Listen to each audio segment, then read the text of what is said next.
വർഷങ്ങൾക്ക് ശേഷം മലയാളികളുടെ പ്രിയപ്പെട്ട ജോഡികളായ ഫഹദ് ഫാസിലും നസ്രിയും സ്ക്രീനിൽ ഒന്നിച്ചു വന്നപ്പോൾ ആരാധകർ കരുതിയത് എന്തെങ്കിലും പുതിയ സിനിമയുടെ അനൗൺസ്മെന്റ് ആണെന്നാണ്.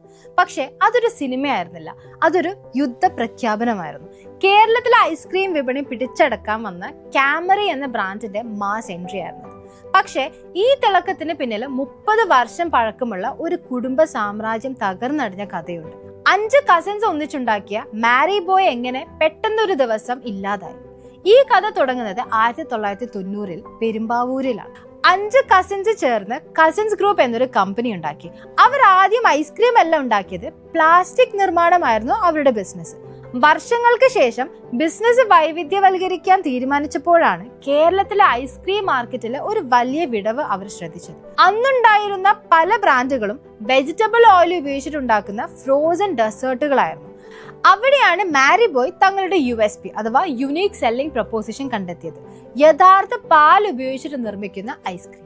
2003-ൽ ഡെൻമാർക്കിൽ നിന്നുള്ള അത്യാധുനിക സാങ്കേതിക വിദ്യയുമായി അവർ ആദ്യ ഫാക്ടറി തുറന്നു. മഞ്ജു വാര്യരെ ബ്രാൻഡ് അംബാസിഡറാക്കി അവർ നടത്തിയ മാർക്കറ്റിംഗ് മാരി ബോയെ ഓരോ മലയാളി വീട്ടിലും എത്തിച്ചു. വെറും 9 വർഷം കൊണ്ട് 4 ഫാക്ടറികളുമായിട്ട് അവർ വളർന്നു പന്തലിച്ചു. എല്ലാം നന്നായി പോകുമ്പോഴാണ് ആ സാമ്രാജ്യത്തിനുള്ളിൽ വിള്ളലുകൾ വീണത്. ഉടമസ്ഥാവകാശം, ആസ്തികൾ, ബ്രാൻഡ് വിഷൻ എന്നിവയൊക്കെ ചൊല്ലി 5 കസിൻസ് തമ്മിൽ വലിയ അഭിപ്രായ വ്യത്യാസങ്ങൾ ഉണ്ടായി. ഒടുവില് 2022 ഫെബ്രുവരിയിൽ മാരി ബോയ് ഔദ്യോഗികമായി അതിന്റെ ഉൽപാദനം നിർത്തി.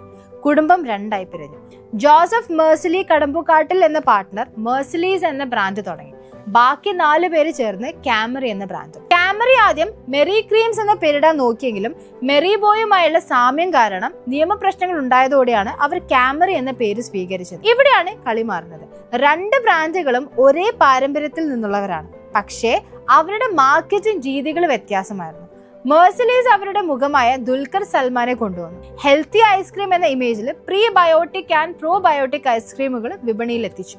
എന്നാൽ ക്യാമറി ഫഹദ് നസ്രിയ കോംബോയെ വെച്ച് ഒരു ലൈഫ് സ്റ്റൈൽ വൈബാണ് നൽകിയത്. വ്യത്യസ്തമായ ഫ്ലേവറുകൾ കൊണ്ടും അവർ ആളുകളെ ആകർഷിച്ചു. ഇവിടെയാണ് ഹാലോ എഫക്റ്റ് എന്ന സൈക്കോളജി വർക്ക് ആവുന്നത്. നമ്മുടെ പ്രിയപ്പെട്ട താരങ്ങൾ ഒരു പ്രോഡക്റ്റ് ഉപയോഗിക്കുന്നത് കാണുമ്പോൾ ആ ബ്രാൻഡിനോട് നമുക്ക് പ്രത്യേക താല്പര്യം തോന്നും. ഇതിനു പുറമെ 2 കമ്പനികളും ചെയ്ത മറ്റൊരു ബുദ്ധി അവരുടെ ഹൈപ്പർ ലോക്കൽ മാർക്കറ്റിംഗ് ആണ്. കടക്കാർക്ക് ഫ്രീ ആയിട്ട് ബോർഡുകൾ നൽകി കേരളത്തിലെ ഓരോ മുക്കിലും മൂലയിലും തങ്ങളുടെ ബ്രാൻഡ് നെയിം പതിപ്പിക്കാനായിട്ട് അവർക്ക് കഴിഞ്ഞു. കൂടാതെ അവരുടെ കളർ സൈക്കോളജിയും ശ്രദ്ധിക്കണം.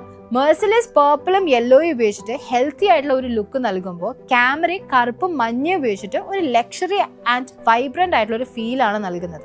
സത്യത്തിൽ മേഴ്സിലീസിന്റെയും ക്യാമറിയുടെയും ഈ ഒരു വളർച്ച ഓരോ മലയാളി സംരംഭകനും ഒരു വലിയ പ്രചോദനമാണ്. ഇന്ന് ഒരു ഐസ്ക്രീം പാർലറിൽ ചെല്ലുമ്പോൾ നമുക്ക് മുന്നിലുള്ളത് മികച്ച ഗുണനിലവാരമുള്ള 2 മലയാളി ബ്രാൻഡുകളാണ്. ഇതിൽ ഏത് ഐസ്ക്രീമാണ് നിങ്ങളുടെ ഫേവറേറ്റ്? താഴെ കമന്റ് ചെയ്തോളൂ. ബ്രാൻഡ് സ്റ്റോറി സീരീസിൽ അടുത്ത വീക്ക് മറ്റൊരു മനോഹരമായിട്ടുള്ള കഥയുമായിട്ട് നമുക്ക് കാണാം. അതുവരെ താങ്ക് യു സോ മച്ച്.